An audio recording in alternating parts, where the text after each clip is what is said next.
Morning! Si-share ko naman sa inyo guys ang ating ganap for today sa ating pananghalian. Ayan, bumili ako ng isda. Ayan, pretohin natin. Mga-reels, magluluto tayo ang palaya. Tsaka mayroong isda na Gigi. Pretohin natin. Pag may tira, lalagyan natin ng talbos ng kamote. Para makahigop ng sabaw. Makatipid para naman sa hapunan, yung galunggong. Ito, pinagprituhan ng itlog, kaya yan. Okay, sa alright. Prito muna tayo ng isda. Tapos, pag may tira sa isda, lagyan natin talbos ng kamote para may sabaw pang hapunan naman. So, ayan, para hindi po marami ang ating trabahuin, mga kasari. So, ayan, tipid-tipid din pag may tayo. So, ayan, salamat po sa inyong lahat sa mga nanonood ng ating mga video. Dati isa tayo mag-share ng ating mga ulam para hindi malaman. Ngayon dahil sa Facebook, sa pagre-reels, sinishare na natin kung anong pwede natin i-share, ano?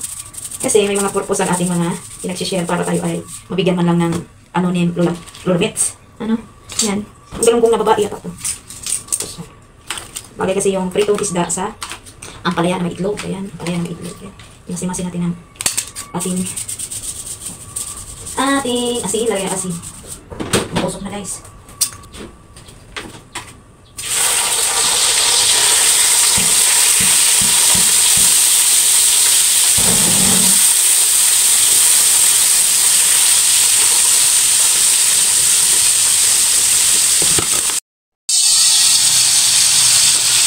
Ayan. Ang Gigi na babae daw yan. Pag nagtitrito, tayo nagayak naman. Yan talaga ang ating ito ay 30 pesos na 30 pesos guys. Kaya yung nasa bukid ka, magtanim ka lang, libre na talaga. Dito, ay talaga, hindi ka makapili kung wala kang barya. Kaya malaga sa ating mga barya sa tindahan, nakakari, kasi yung ang ating pinagkapitaan, yung ating pagtitinda. Kaya salamat sa kahit makabenta ng 300, 500, nakakatulong na. Hindi man tayo yumaman, pero makibagay po sa atin. Nga lang, minsan kulang sa talaga. Kasi wala tayong gano'ng mga paninda. Kasi yan po yung ganap tayo. Salamat, nakaraos pa rin tayo. Salamat pa rin sa Lord. Dahil laging sapat po ang biyaya. Laging nagpo-provide. Ayan. Kaya natin makakain ng ganito. Ito, paborito ko ng ating anakis. Yung ampalaya na may itlog. Ayan.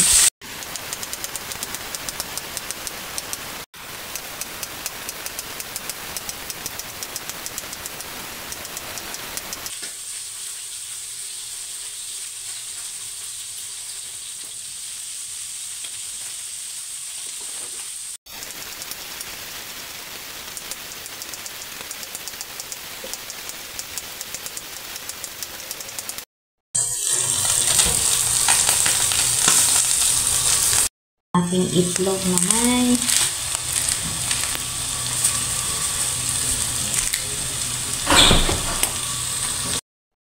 So yun guys, isda na, kakain na tayo.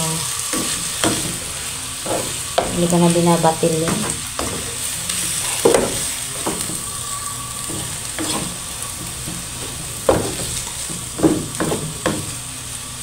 So yun guys, okay na to.